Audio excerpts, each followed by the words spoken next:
네, 코스피는 오늘 또 사상 최고치를 경신했습니다. 과감함에 비투까지 하는 투자자가 있는 반면에 단기간 상승폭이 너무 커서 자금을 빼는 분들도 많죠. 이재명 정부가 희망을 던진 임기 내 5,000피 시대가 가능할지에 대해서도 시각이 나뉩니다. 이런 시기에 우리는 어떻게 투자 전략을 가져가야 할지 김학균 신영증권 리서치 센터장 모시고 얘기 들어보겠습니다. 센터장님 어서 오십시오. 네, 안녕하십니까. 네. 자, 5,000피 시대를 위한 투자 재전환. 이재명 대통령이 임기 내 5,000피 희망을 쏘아 올렸는데 그런 책을 쓰셨네요. 투자 재전환을 하자. 30년 가까이 시장을 분석하고 계시는데 지금 우리 국내 시장 정말 좋습니다. 어떻게 좀 평가하세요? 어쨌든 뭐 한 글로벌 증시가 다 사상 최고가를 최근 수년간 기록을 했는데요. 한국만 뒤처져 있었습니다. 네. 그래서 뭐 복잡한 분석에 앞서서 네. 참으로 좀 다행스러운 일이다. 좀 숨통이 트이는 그런 느낌입니다. 예, 숨통이 트인다. 네. 네, 이 트인 숨통이 좀 쭉 가야 될 텐데. 역시 뭐 경제는 증시의 거울이니까 네. 증시 혼자만 좋을 수는 없잖아요. 우리 경제 사정도 좋지 않고 기업들의 수익 전망도 그다지 낙관적이지 않은데 이 증시가 네. 화랑 동력을 유지할 수 있을 것 같습니까? 독일이라는 나라가 네. 작년, 재작년에 2년 연속 GDP가 역성장을 했고요. 마이너스 성장했는데 예, 기업 이익도 별로 안 좋습니다. 근데 주가는 사상 최고치예요. 또 우리가 지난주 후반에 예. 영국이 재정 적자에 대한 우려 때문에 파운더가 약해지고 영국 국채 수익률 급등했다 이런 외신 들으셨을 텐데 예. 주가가 사상 최고치예요. 그래서 저는 지금이 조금 달라진 것 같아요. 주가가 경제의 그림자다. 예. 뭐 이거 설명이 안 되죠. 주가가 사상 최고치인데 뭐 우리가 생활인으로서 느끼는 뭐 만족도나 이런 게 사상 최고치랑 거리가 멀죠. 아주 멀죠. 저는 별세계라고 봅니다. 별세계다. 2008년 글로벌 금융위기 이후에 돈이 많이 풀리다 보니까 펀더멘탈보다 자산 가격이 우위에 서는 게 구조화된 것 같고요. 구조화돼 있다. 네, 얼마 전에 금 가격이 올라갔죠. 네. 금은 안전자산이라 그럽니다. 그래서 어떤 기자분들이 이런 말씀하셨어요. 금이 올라가니까 향후에 뭔가 좀 바람직하지 않은 일의 전조가 아니냐. 안전자산에 대한 선호도가 높으니까. 근데 그건 아니죠. 뭐 금도 올라가지만 주식도 올라가고 뭐 조금 어렵지만 최근에 가상자산도 얼마 전까지 좋다 보니까 제 생각에는 그 중앙은행이 풀어낸 유동성이 이게 실물 경제에 기여하는 바는 굉장히 약한데 이게 자산시장에서 뭔가 풍선 효과를 저는 불러일으키고 있다고 봅니다.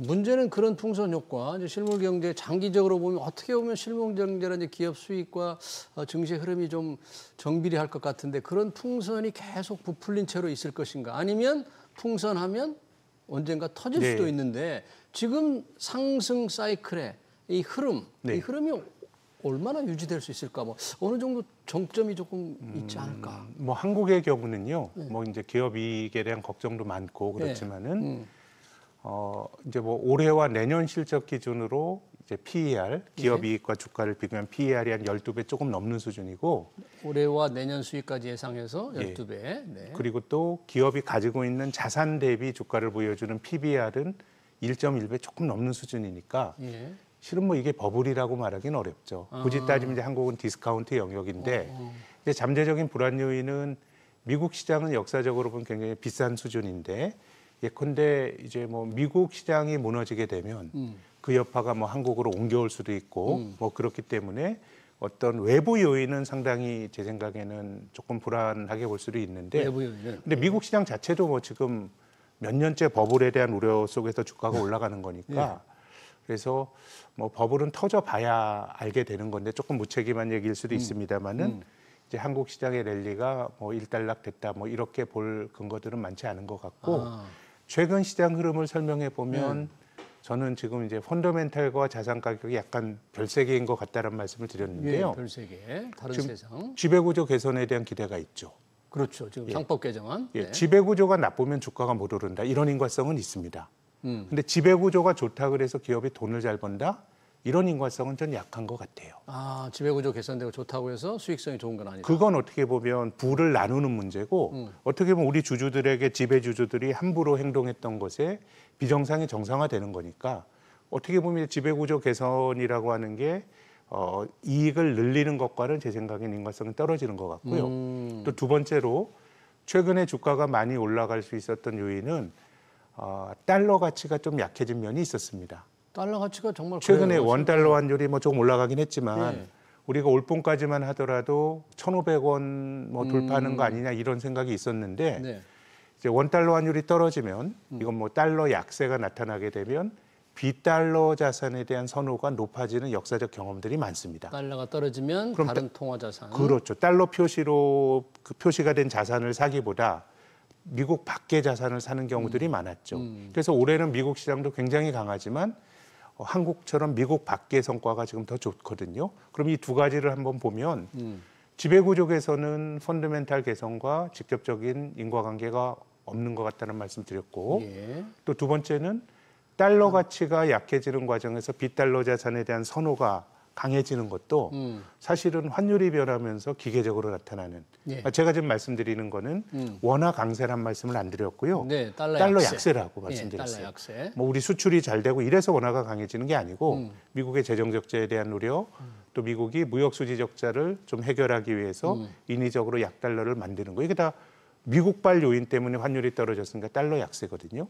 이 두 가지가 사실은 펀더멘탈과 직접적인 연결고리가 없는 것 같아요. 그렇기 때문에 저는 뭐 이런 현상이 바람직하다 이런 말씀드리는 건 아니지만 전혀 조금 동떨어진다. 예, 이제 시장에 투자하는 사람 입장에서는 뭐 옳다 그르다 가치 판단을 떠나서 뭐 게임의 규칙이 지금 그런 거니까 그렇게 바뀌어 있다. 어느 정도는 그런 감을 가지고 시장을 네. 봐야지 예. 지금은 너무 펀더멘탈에 초점을 맞춰서 보면 앞으로의 시장도 설명이 안 되지만 예. 지금까지 코스피가 올라온 것도 전 설명이 잘 안 될 거라고 봅니다. 네, 미국 시장 지금 약달러 얘기를 말씀해 주셨는데 미국 시장에서도 지금 우리 시장보다 상승률은 높지 않지만 연일 뭐 최고치를 경신하고 있으니까요. 네. 고용 상황도 그렇게 좋지 않다고 하죠. 네. 여러 가지 문제가 있는 것 같은데 주식은 계속 좋다 말이죠. 미국 시장은 뭐 거기서 거품론도 조금 일고 있는데 그 불패론이라는 표현까지 쓸 수 있는지 모르겠습니다만 계속 될까요, 그게? 뭐 미국도 뭐 잘은 모르겠지만 어쨌든 제 생각에 이 게임은 중앙은행이 돈을 못 푸는 환경이 만들어지게 되면 시장이 치명상을 입을 것 같습니다. 중앙은행이 돈을 네. 푸는 게 안 되면 GDP라고 하는 국내 총생산이라는 게 실물 경제에서 만들어낸 이 경제의 총량이죠, 가치죠. 예. 근데 중앙은행이 본원 통화를 통해서 화폐 영역에 돈을 공급한 거는 그 경제에 풀린 돈의 양입니다. 그래서 2008년 금융위기 이전까지는 미국의 GDP 대비 풀린 돈의 양의 비율이 한 6%였습니다. 아, 그래요? 경제가 100이라고 보면 풀린 돈이 한 6인데 네. 지금 2008년 금융위기 이후로 중앙은행이 돈을 많이 풀다 보니까 코로나 직후엔 이게 35까지 갔고요. 지금 이제 중앙은행이 GDP 한 35%까지 예, 돈이 근데 풀려요. 지금은 이제 약간의 이제 출구 전략을 하면서 최근엔 21%입니다. 그래도 예전보다 예전보다 서너 배 돈이 풀린 거예요. 코로나 직전엔 이 비율이 19%입니다. 그러니까 코로나 직전보다 지금 총량적으로 돈이 더 풀리고 미국이 지난주부터 금리를 낮추는 또 금융 완화로 가는 거였기 때문에 예. 제 생각에 지금에서 나타나는 현상은 미국도 경제가 굉장히 활력이 있는 것 같지만 미국의 실질 GDP 성장률은 2차 세계대전 이후로 최근 10년이 가장 낮습니다. 아, 긴 시간으로 본다면 낮다. 예, 그러니까 네. 미국이 상대적으로 형편이 좋은 건 맞지만 미국도 자기들의 긴 역사로 보면 지금의 주식시장의 랠리를 실물 경제로 설명하기 조금 힘든 면이 있는 것 같아요. 그게 바로 돈의 유동성의 힘이다. 돈의 유동성이니까 예컨대 뭐 인플레이션이 지속이 된다. 그래서 중앙은행이 금리를 더 못 낮춘다. 뭐 이런 상황이 지속이 되면 제 생각에는 이게 잠재적인 불안 요인인 것 같고 그런 점에서 보면 트럼프의 정책이 관세를 올리고 밸류 체인을 막 재편하면서 물가를 올리는 정책 장기적으로 보면 저는 이 트럼프의 정책이 자산 시장이 굉장히 위험하다고 생각합니다. 위험하다.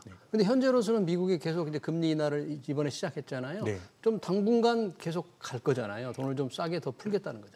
조금 그것도 눈여겨봐야 될 것이요. 통화 정책이 금리를 올릴 때건 내릴 때건 연속성을 가지고 가는 건 맞는데요. 작년 9월에 연준이 금리를 한꺼번에 50bp 내렸죠. 빅컷했습니다. 예. 10월에 낮추고 12월에 낮췄습니다. 예. 그리고 금리 인상이 멈춰졌어요. 몇 달 멈추다 9월부터 다시 재개했기 때문에 파월 의장이 8월 말 잭슨홀 컨퍼런스에서 연설하면서 이런 얘기를 했어요. 물가가 일시적으로 불안하게 나올 수 있다. 관세 때문에 그럴 수 있는데 나는 이건 일시적으로 본다라고 얘기를 했기 때문에 사실 미국의 물가가 충분히 낮아지지 않았지만 지금 투자자들은 9월에 낮출 거다라고 하는 것에 대해서 거의 뭐 전적으로 그렇게 전망을 했고 그렇게 행동을 했는데 앞으로는 저는 그야말로 물가의 움직임이 굉장히 중요하고 물가 움직임. 연준이 작년처럼 뭐 10월, 12월 요 정도 낮추고 또 멈춘다 그러면 미국 시장이 작년 4분기엔 좋았지만 올해 또 초반엔 주식이 안 좋았거든요. 꽤 그렇죠. 많이 조정을 네. 받았기 때문에 제 생각엔 미국의 물가나 이런 것들은 관세 이후에 어떻게 나올지 봐야 될 것 같고 저는 뭐 한국 시장이 여전히 더 오를 가능성이 높다고 의견을 갖고 있는데 네. 이게 만약에 흔들린다 그러면 그 경로는 우리 내부적인 요인이라기보다는 외부. 뭐 미국의 물가, 미국의 금리 못 올리고 미국 빅테크의 조정 뭐 이런 경로가 한국으로 옮겨지는 형태로 조정이 나타난다면 나타날 거라고 저는 봅니다. 외부의 어떤 불안 요인은 바로 거기에 있다. 연준에 지금 금리 인하를 한다고는 하지만 네. 뭐 한두 차례 하고 끝날지 그로 인한 시장의 영향이 우리 시장으로 올 가능성 그게 좀 불안 요인이다 이렇게 봐야 된다는 그렇습니다. 얘기인데 네. 그러기 전까지 지금 뉴욕 증시만 보면 AI 투자를 기대로 한 AI 관련주들이 지금 이끌어가고 있잖아요. 특히 네. 반도체도 그런데 이런 주식의 그러면 전망은 계속 괜찮게 봐야 될까요? 그건 알 수가 없어요.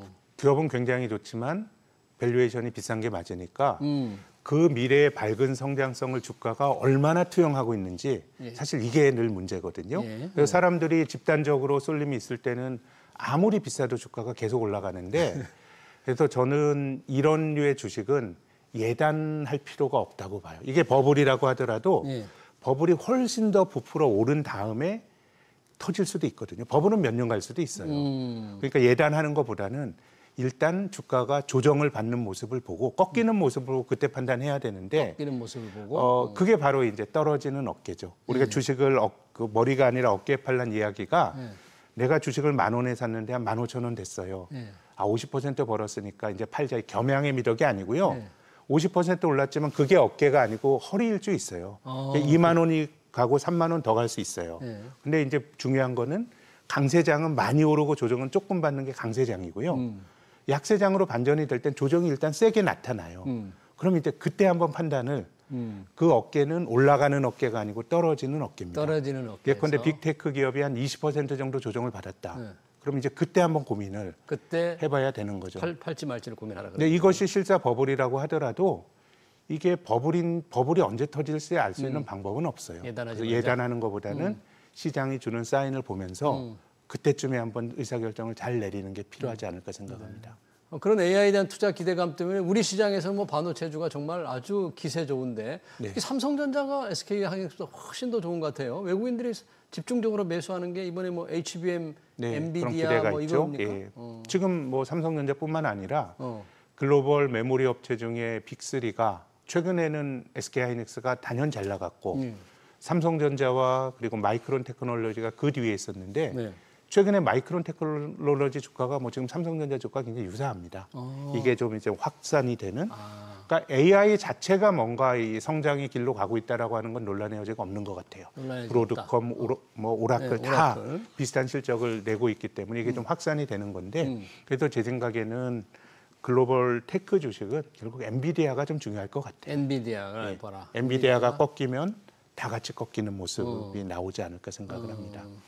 그럼 엔비디아 주식을 전망하려면 결국 AI 투자에 대한 이제 기대감. 과연 기대감이 너무 높으니까 그 높은 근데 그 기대감은 꺾이지 않을 거예요. 꺾이지 우리가 않는데. 닷컴 버블 때 주식을 샀을 때 많은 사람들이 시간이 지나면 우리가 인터넷에서 음악도 듣고 쇼핑도 하고 하는 세상을 꿈꿨잖아요. 예. 근데 그 판단은 맞았죠. 우리가 그런 세상을 살잖아요. 예. 근데 버블이 터지는 건 그 전이에요. 그렇기 때문에 저는 지금 AI를 바라보는 관점이 이게 성장할 거다라고 하는 것에 대해서는 논란의 여지가 없어요. 논란의 여지가 없는데. 근데 주가가 이걸 얼마나 반영하고 있느냐가 결국은 핵심이거든요. 예. 그거는 뭐 정당할 수도 있고 버블일 수도 있는데 저의 주장은 버블이라고 하더라도 이걸 사전에 알 수 있는 방법이 없기 때문에 주가가 어떤 사인을 보내게 되면 그때 한번 잘 판단을 해야 되고요. 근데 지금 뭐 올라가는 장에서 계속 보유하고 있다 한 20% 조정을 만약 가정입니다. 네. 받는다고 가정을 해보면 그때도 못 파는 사람이 많아요. 아, 그래요? 이게 그 꼭대기가 어깨이고 내 본전이라고 또 사람들이 또 생각을 하니까요. 그렇기 네. 때문에 지금은 시장이 주는 어떤 신호가 제일 중요하다 그렇게 봅니다. 그 신호가 과연 통화 정책, 미 연준의 이제 통화 정책도 유심하고 물가도 봐야 되고 이 기업들의 실적을 좀 더 중시해야 되는 건 아닙니까? 그러면 시장이 주는 예를 들어 엔비디아에 과연 어떻게 할 건가? 엔비디아는 제 생각엔 실적의 기울기가 실적에 지금까지는 시장이 생각했던 것보다 실적이 늘 좋았어요. 근데 한두 분기 정도 그런 어떤 것들 미스하게 되면 네. 기대치를 미스하게 되면 이제 그때가 시장이 꺾이는 모습이겠죠. 예. 지금 우리 정책 기대감과 관련해서 배당소득 분리과세 네. 이 상당히 지금 논란이 되고 있어요. 정부가 예고한 건 최고 세율이 35%인데 네. 투자자들의 기대치보다 너무 높다. 네. 이걸 좀 낮춰달라는 요구인데 증시 환경 면에서만 또 볼 수 있는 건 아니잖아요. 정부는 이 부분은 그럼요. 어떻게 생각하세요? 네. 근데 뭐 저는 지금 모두에게 좋은 정책은 있을 수가 없는데 지금은 저는 주가 올라가는 걸 보고 이게 한국 경제의 밝은 미래를 보여준다 이런 게 전혀 동의하진 않지만 주식 가는 사람들이 5년 전에 600만 명이었습니다. 예. 근데 지금 1,400만 명이 됐어요. 그래서 뭔가 자산 시장에서 선순환이 나타나게 되면 과거보다는 조금 좋은 흐름으로 파급이 될 수 있기 때문에 예. 조금 뭐 전향적으로 검토가 됐으면 하는 바람입니다. 특히 한국의 내수가 가계부채 늘어나고 다 돈이 부동산에 깔려 있어가지고 지금 내수 지표가 사상 최장 기간의 침체거든요. 그렇다면 배당이라도 조금 더 받고 이런 게 나타나게 되면 뭔가 긍정적인 효과가 과거보다는 저는 커졌다고 생각합니다. 네. 그럼 이나식이 마지막으로 짧게 좀 답변 부탁드리고 네. 싶은데 우리 투자 전략 혹시 어떻게 좀 세울 수 있을까 일반적으로? 네, 저는 뭐 예단하지 마시라. 예단하지 마라. 강세장전 생각보다 더 올라간다. 어디까지 강세장은? 간다라는 게 아니고요. 늘 관성과 가속도로 더 올라가니까 지금은 어디가 고점이다 예단하지 마시고 예. 시장이 주는 신호에 한번 좀 잘 그 흐름들을 잘 해석하려고 노력하는 게 중요하다고 봅니다. 네, 잘 알겠습니다. 정시 동향과 투자 전략 잘 들었습니다. 지금까지 김학균 신영증권 리서치 센터장이었습니다. 센터장 고맙습니다. 예, 감사합니다.